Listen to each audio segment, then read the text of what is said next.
Vamos lá, galerinha. Vamos falar agora da urbanização, né? Então, vamos entender o que é essa palavra urbanização, né? A gente já sabe que vem de urbano, que lembra cidade, né? Agora, vamos ver a definição para a geografia. Para a geografia, urbanização é quando ocorre um aumento da população urbana em relação à população rural, né? Mas não é só isso. A gente tem que falar também que a região urbana ela tem que ser dotada de infraestruturas. Lembram que são infraestruturas que a gente viu no capítulo anterior?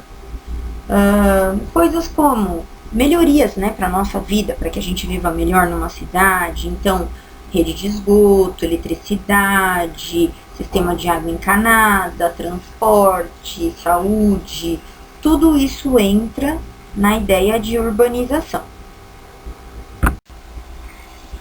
Vamos lá, pessoal. Aqui tem mais um gráfico para a gente analisar, né? Então, começando pelo título dele, a porcentagem da população que vive em área urbana por região do Brasil, né? Isso em 2015.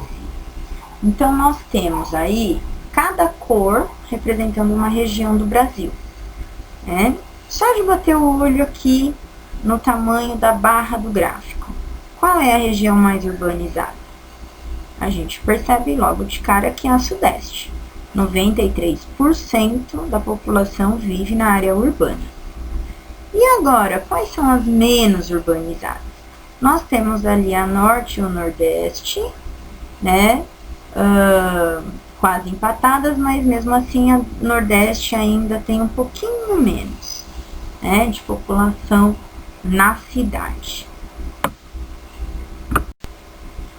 E aqui, galera, a gente tem uma tabela, né, das maiores concentrações urbanas de 1970 e 2015, para a gente fazer uma comparação aí, né? Então, em 1970, nós não tínhamos aí nenhuma cidade do Brasil, né? Ó, nós temos Japão, Estados Unidos, China, Inglaterra, França, né? E mais alguns, geralmente cidades de países mais desenvolvidos, né?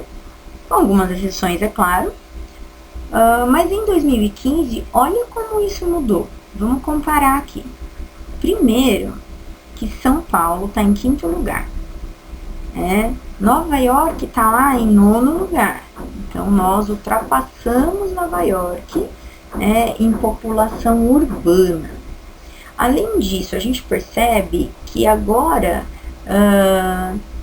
não é a maioria de cidades de países desenvolvidos, né? Tem várias cidades aí que não são de países desenvolvidos, né? E a gente vê que tem muita cidade da Ásia, né? A gente percebe também, é claro, ainda tem a África ali, né? Lagos na Nigéria, a gente tem a cidade do México também, enfim. Mas grande parte dessas regiões em 2015 são regiões da Ásia. Vamos lá, pessoal. Agora a gente vai falar dos fatores que ajudaram na urbanização do mundo, não só do Brasil, tá bom? Então, a industrialização, estavam surgindo várias indústrias que precisavam de mão de obra. Consequentemente, as pessoas estavam saindo do campo porque o campo estava usando máquinas e as pessoas perdiam o emprego, né? Então, elas vinham para a cidade em busca de um emprego, de uma vida melhor, que a gente já falou disso lá no outro slide, né, com o êxodo rural. Um outro exemplo são as mudanças climáticas. Então, imagina que você tem uma plantação e aí, durante muito tempo, não chove.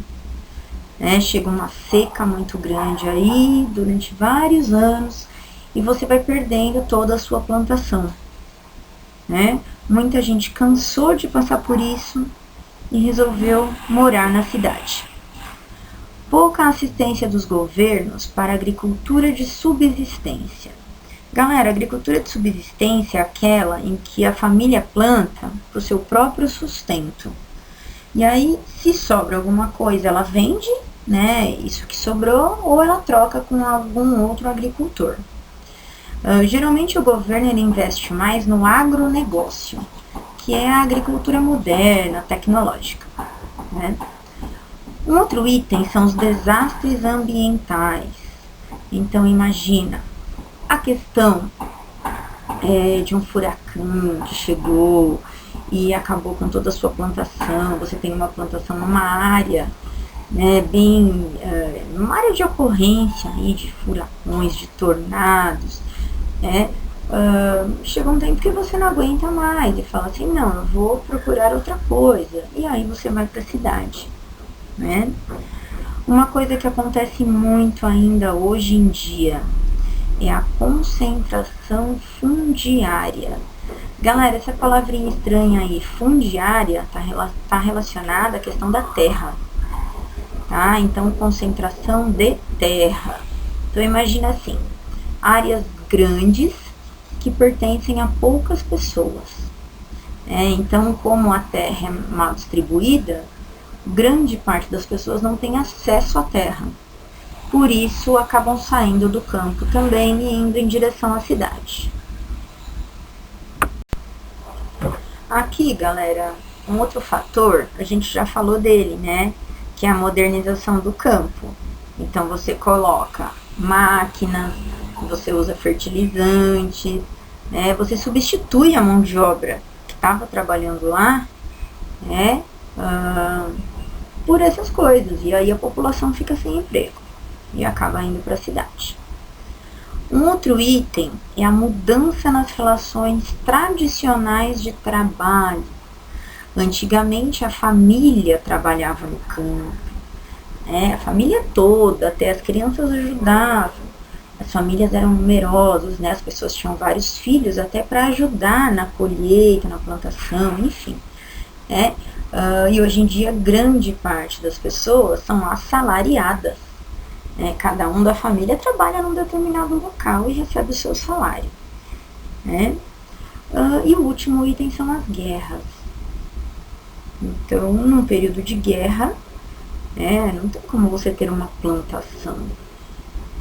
E às vezes você é obrigado a sair do seu país por conta da guerra.